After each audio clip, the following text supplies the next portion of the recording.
अस्सलाम वालेकुम बच्चों, क्या हाल है। उम्मीद है सब खैरियत से होंगे। चलें आज हम अपना क्वेश्चन नंबर 22 से काम स्टार्ट करते हैं। लास्ट क्लास में हमारा क्वेश्चन नंबर 21 तक का काम हो गया था। ठीक है, आज हम 22 से करते हैं। 22 बहुत ही आसान सवाल है। कुछ अलग अलग हमें कंडीशन दी गई। देखिए सवाल में क्या लिखा हुआ, find the value of A and B for which the lines becomes, यानी कि लाइन्स क्या हो जाएँ। पहले पार्ट में इन्होंने बताया हुआ है कि पैरेलल हो जाएँ। ठीक है, पैरेलल के लिए काम करना है। फिर दूसरे में बताया हुआ है कॉन्साइड हो जाए। फिर ये सारी चीज़ें चलें एक एक करके हम काम करते हैं। पैरेलल में क्या होता है, पैरेलल में स्लोप्स आपस में क्या हो जाते हैं, सेम हो जाते हैं। सही है, तो m1 और m2 क्या होंगे, बराबर होंगे। तो m1 की वैल्यू क्या बनेगी, यहाँ पर देखें ज़रा निकालें, -a/b होता है, यहाँ से भी -a/b होगा। तो हम ज़्यादा कुछ नहीं सोच रहे। ठीक है, हम डायरेक्ट वैल्यू पुट करते हैं। a की जगह a आ जाएगा, b की जगह आ जाएगा -2। यहाँ आ जाते हैं, ये माइनस फार्मूले का और ये माइनस वो वाला। ठीक है, -a/b होता है, यहाँ पर भी -a/b आएगा। तो 6 और माइनस फार्मूले का और -4, माइनस से माइनस कैंसिल, माइनस से माइनस कैंसिल, a/2 बच रहा है। ये कैंसिल होंगे, 3 और 2 3/2, 2 से 2 कैंसिल, a की वैल्यू आ गई 3। ठीक है, अब क्योंकि हमारा जो पैरेलल होना है वो इस पर डिपेंड नहीं कर रहा। ठीक है, देखें अगर मैं यहाँ पे आपको बता दूँ 2x 3y + c1 2x 3y और c2 = 0 ये दोनों लाइंस आपस में पैरेलल हैं, क्योंकि इनके सारे के सारे x और y वाले कोफिशिएंट्स क्या हैं, सेम है। यही आप अगर पीछे देखेंगे तो हमने इक्वेशंस में वैल्यूज़ ऐसी ही बनाई हुई हैं। बस ये कांस्टेंट टर्म्स क्या होती हैं, अलग अलग होती हैं। ठीक है, ये होनी चाहिए अलग अलग, क्योंकि ये कहीं ना कहीं जाके कट करेंगे और ज़रूरी नहीं है कि एक ही जगह पे कट करें। इस वजह से ये क्या होती हैं, अलग होती हैं। सेम भी हो सकती हैं, लेकिन यहाँ पर अलग अलग होती हैं, कुछ भी हो सकती हैं, क्योंकि इस पर डिपेंड नहीं कर रहा। तो b की वैल्यू क्या हो जाएगी, b की वैल्यू कुछ भी हो जाएगी, और वो क्या होगी, रियल नंबर। रियल नंबर से मुराद कि दुनिया के कोई सा भी नंबर होगा सिवाय कॉम्प्लेक्स नंबर्स के, तो उसके अलावा कुछ भी हो सकता है। ठीक है, अब पार्ट 2 पे आ जाते हैं। सिंपल सा सवाल था, ये हमने सॉल्व कर लिया। दूसरे पार्ट में कह रहे हैं कॉइंसाइड। ठीक है, कॉइंसाइड से मुराद क्या है, कॉइंसाइड और पैरेलल तकरीबन सेम ही होते हैं, लेकिन कॉइंसाइड का मसला ये है कि कॉइंसाइड एक लाइन के ऊपर दूसरी लाइन, अब ये मैंने L1 बनाई, इसी के ऊपर मैं सेम दूसरी लाइन बना दूं L2।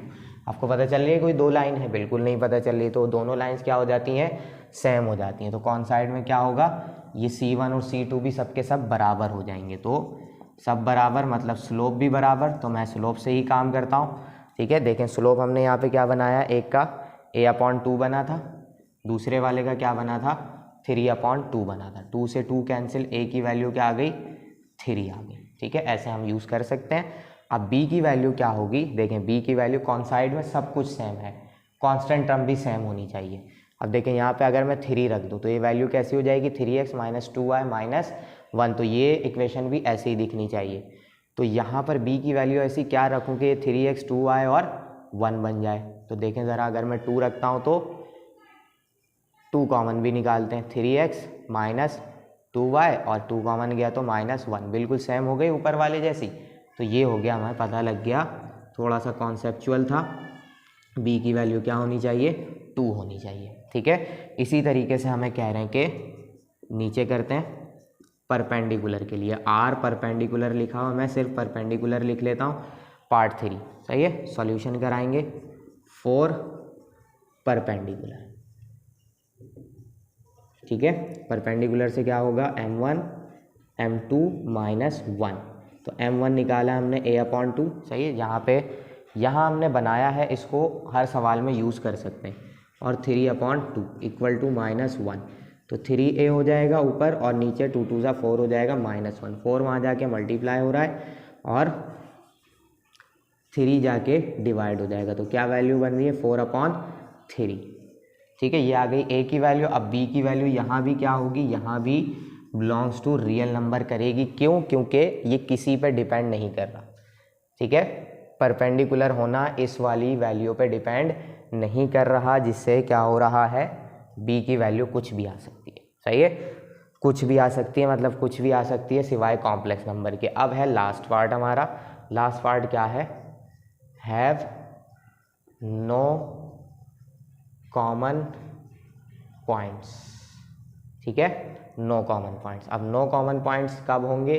देखिए ये एक लाइन जा रही है, ये पहली वाली लाइन है समझ लें, और ये कौन सी लाइन है? ये दूसरी वाली लाइन है। इनमें कब कॉमन पॉइंट्स नहीं होगा?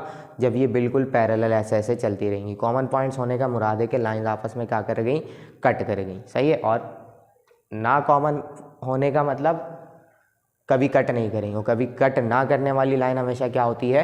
पैरेलल होती है। तो पैरेलल से हम इसका काम कराएंगे, एज वी नो वाला काम करेंगे, एज वी नो।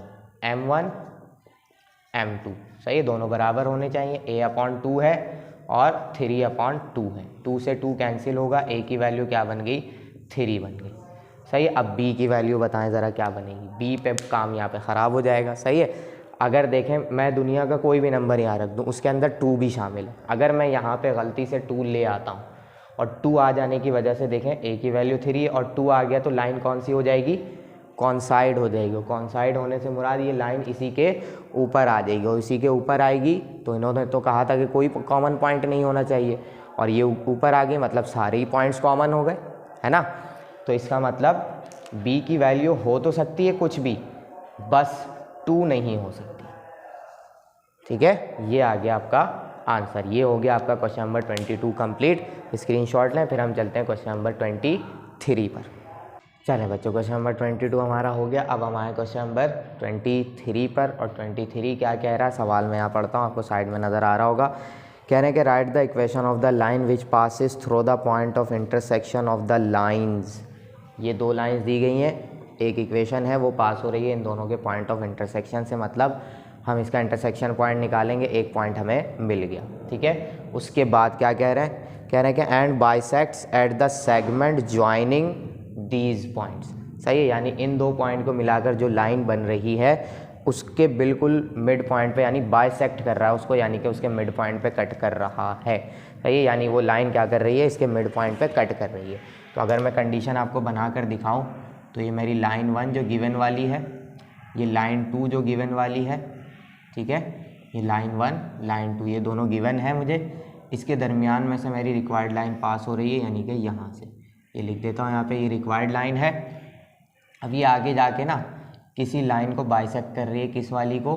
जो इन दोनों पॉइंट से बन रहा है, 5, -6 है और -1, -4। इसको जब मिला दिया जाएगा ये एक लाइन बनी, ये बिल्कुल इसका क्या होगा? मिड पॉइंट होगा, बाइसेक्ट कर रही है। बाइसेक्ट का मतलब होता है मिड पॉइंट पे जाकर कट करना। तो इसका मिड पॉइंट निकालेंगे हम, एक पॉइंट ये मिल जाएगा, क्योंकि जब लाइन इस पे आके कट कर रही है मतलब ये पॉइंट इस लाइन पर मौजूद है, तो एक पॉइंट यहाँ से मिल गया। एक इसका इंटरसेक्शन पॉइंट निकालेंगे, आ जाएगा हमारे पास 2 पॉइंट्स, ठीक है। दोनों पॉइंट्स आ जाएंगे और इक्वेशन बन जाएगी 2 पॉइंट फॉर्म से। तो सबसे पहले हम इंटरसेक्शन पॉइंट निकालते हैं, 4 इंटरसेक्शन पॉइंट, सही है। यही तो हम करते हुए आ रहे हैं इस एक्सरसाइज में। इंटरसेक्शन पॉइंट के लिए हम क्या करेंगे?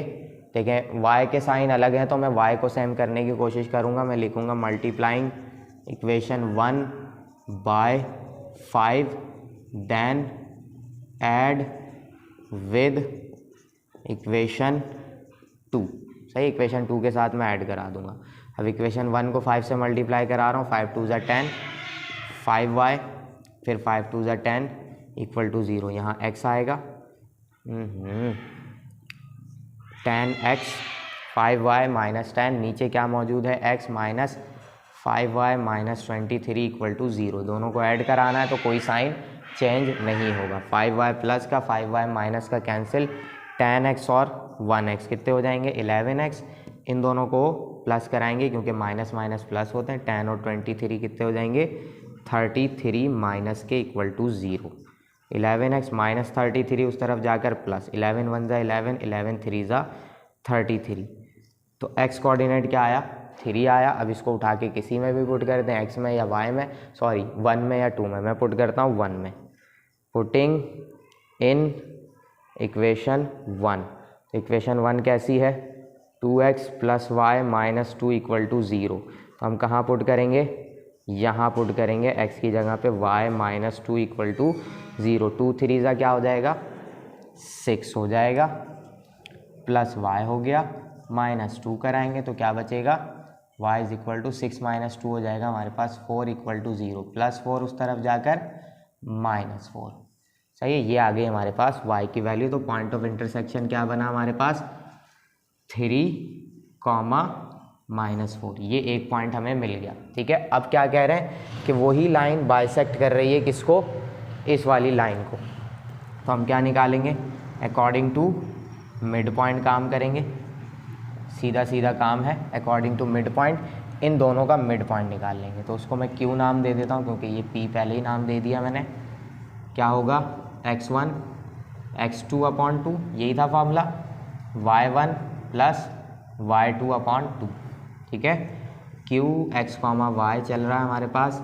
x1 की जगह आ जाएगा 5 माइनस x2 की जगह आ जाएगा 1। ठीक है, माइनस का 1 है तो -1 रखा है मैंने, वरना प्लस ही आना था। y1 की जगह आएगा -6, y2 की जगह आ जाएगा -4/2।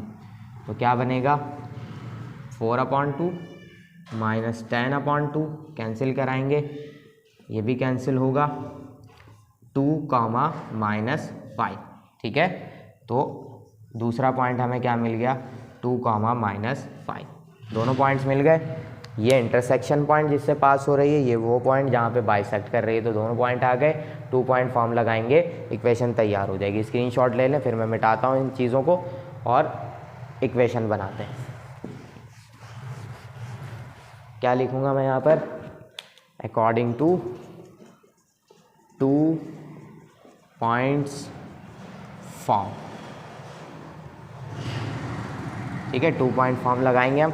2 पॉइंट फॉर्म से क्या होने वाला है, 2 पॉइंट फॉर्म से ये होने वाला है कि क्या नाम था, सॉरी क्या था, x - x1 x2 - x1, बीच बीच में दिमाग से निकल जाती हैं चीज़ें, y - y1 y2 - y1। ठीक है, यही थी हमारी 2 पॉइंट फॉर्म।